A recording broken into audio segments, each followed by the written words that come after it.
Les députés élus dans la capitale ont déposé ce jour une lettre auprès de la préfecture d'Antananarive pour l'informer qu'ils feraient un rapport de leurs activités à leurs électeurs sur la place du 13 mai ce samedi.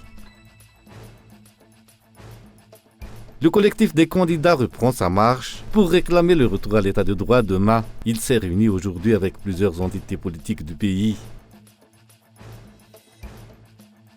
Dans l'actualité internationale, les drapeaux sont en berne mercredi à Venise, au lendemain de la chute du haut d'un pont d'un bus de tourisme qui a fait 21 morts dont 2 enfants. Une tragédie relançant la polémique sur l'état, souvent déplorable des infrastructures en Italie. Les circonstances précises de l'accident ne sont pas encore connues, mais si l'hypothèse privilégiée est celle d'un malaise du conducteur, le mauvais entretien des réseaux routiers dans la péninsule fait aussi une nouvelle fois débat.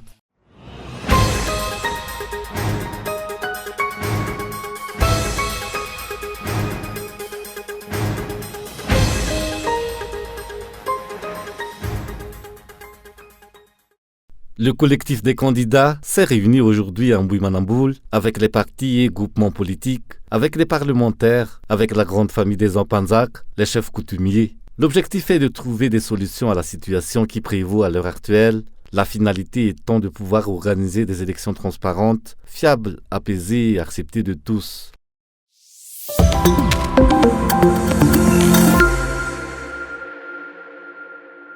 Les députés élus dans la capitale ont déposé ce jour une lettre auprès de la préfecture d'Antananarive pour l'informer qu'ils feraient un rapport de leurs activités à leurs électeurs sur la place du 13 mai ce samedi. Cette présentation de leur rapport d'activité à la population fait partie de leur attribution en tant que députés et elle est prévue par la loi.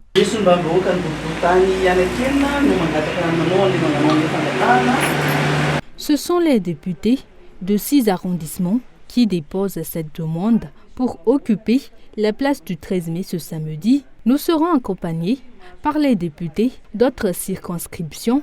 Vu que nous sommes tous des députés de Madagascar, c'est la loi qui nous oblige à ce rapport et à nous entraîner avec nos électeurs avant la session ordinaire de l'Assemblée nationale.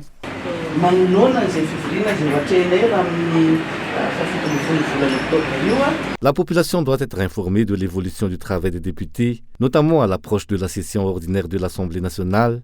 D'après les explications, les députés d'Antananarive seront accompagnés par des députés d'autres régions dans leur démarche.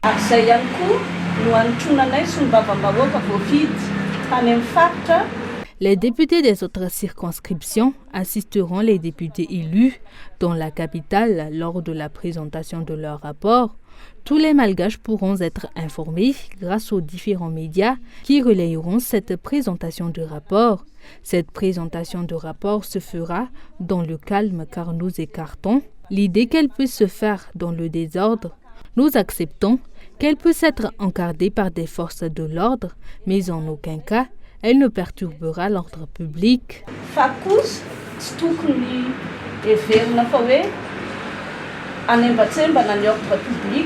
Le préfet d'Antananarive a fait savoir que la suite qui sera donnée à cette lettre d'information des députés sera connue ce jour.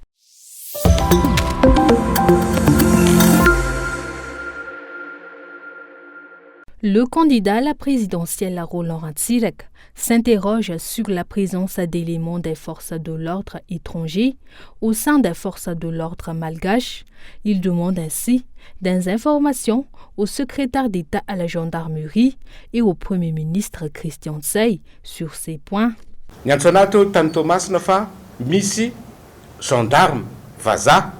On m'a informé de Thomas qu'un ressortissant étranger, portant un uniforme de la gendarmerie malgache, fait des arrestations et donne des ordres aux gendarmes. Un ressortissant étranger, portant l'uniforme des forces de l'ordre, a aussi été aperçu lors de la manifestation du collectif des candidats près du tunnel d'Amandi lundi. J'ai entendu dire qu'il y avait actuellement des mercenaires qui s'apprêtaient à tuer les candidats. Il faut que le SEG et le Premier ministre donnent des éclaircissements à ce sujet. J'ai déjà avisé l'ambassadeur de l'Union européenne et l'ambassadeur de France. Ni ambassadeur ni Union européenne, ni informé ni ambassadeur français. Roland Ratsiraka invite l'ex-président Ange Radzouil à se concerter avec les candidats à la présidentielle.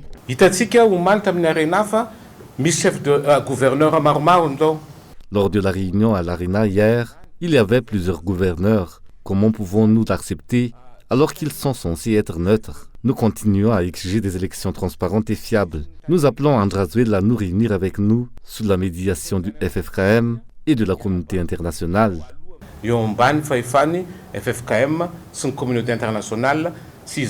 La manifestation du collectif des candidats se poursuivra demain. Le parti du candidat Roland Ratsiraka a choisi le chou-fleur comme symbole de la lutte qu'il mène actuellement. Le chou-fleur qui depuis hier fait les choux gras des réseaux sociaux.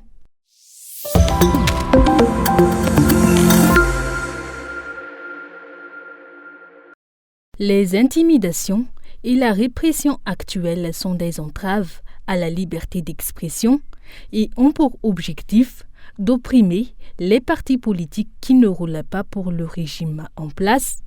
Elles ne résoudront pas la crise latente et n'apporteront pas l'apaisement. Serge Jovial Imbe, candidat à la présidentielle de 2018, dénonce à l'instar du collectif des candidats la violation de la Constitution et du droit fondamental de chacun à s'exprimer librement. Il appelle à la concertation entre les parties prenantes.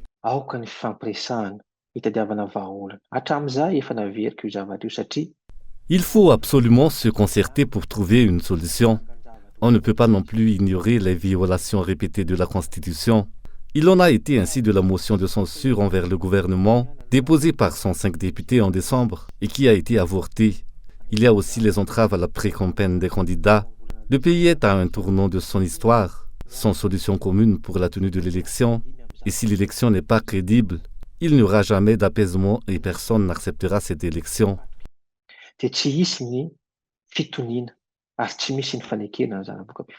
Ce politicien souligne que les tenants du pouvoir actuel avaient pu s'exprimer librement sous le régime précédent. Ils jouent en ce moment à l'autruche.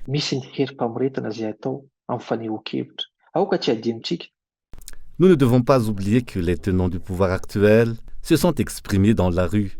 Ils ont été autorisés à s'exprimer librement. Actuellement, les forces de l'ordre sont utilisées comme un moyen de répression. Mais il ne faut pas non plus oublier que c'est le peuple qui a le plus de pouvoir lorsqu'il se révolte. Que craignons-nous si l'élection est transparente, si les listes électorales sont propres, si la CENI et la HCC sont neutres?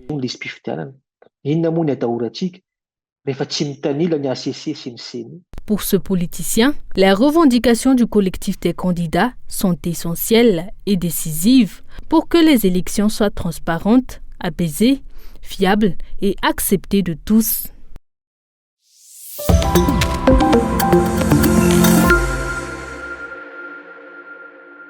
Plus de 200 habitations ont pris feu le 2 octobre dernier à Vuipin, localité de la région Fitounani. À l'origine du drame, l'horrible assassinat d'une femme, le meurtrier présumé ayant été appréhendé et remis à la gendarmerie par le député de la circonscription.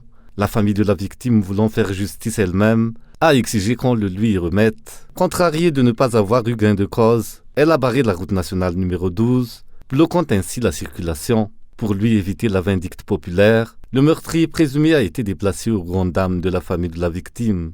Afin de disperser la foule qui s'était rassemblée, les forces de l'ordre ont alors envoyé des grenades lacrymogènes. C'est alors que les maisons d'habitation ont pris feu. Pour les éléments de la gendarmerie, l'incendie des maisons était un acte prémédité et délibéré et ne provient pas des tirs de gaz lacrymogène.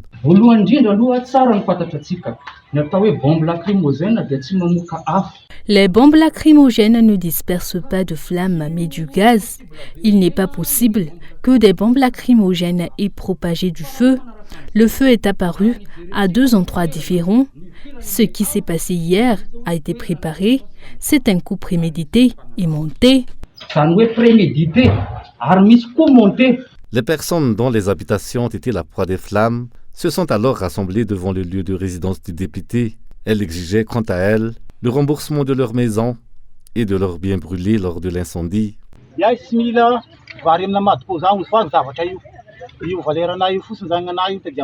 Nous voulons le remboursement de la valeur de nos biens. Nous n'avons plus rien sauvé de nos biens. Nous ne voulons pas d'aide.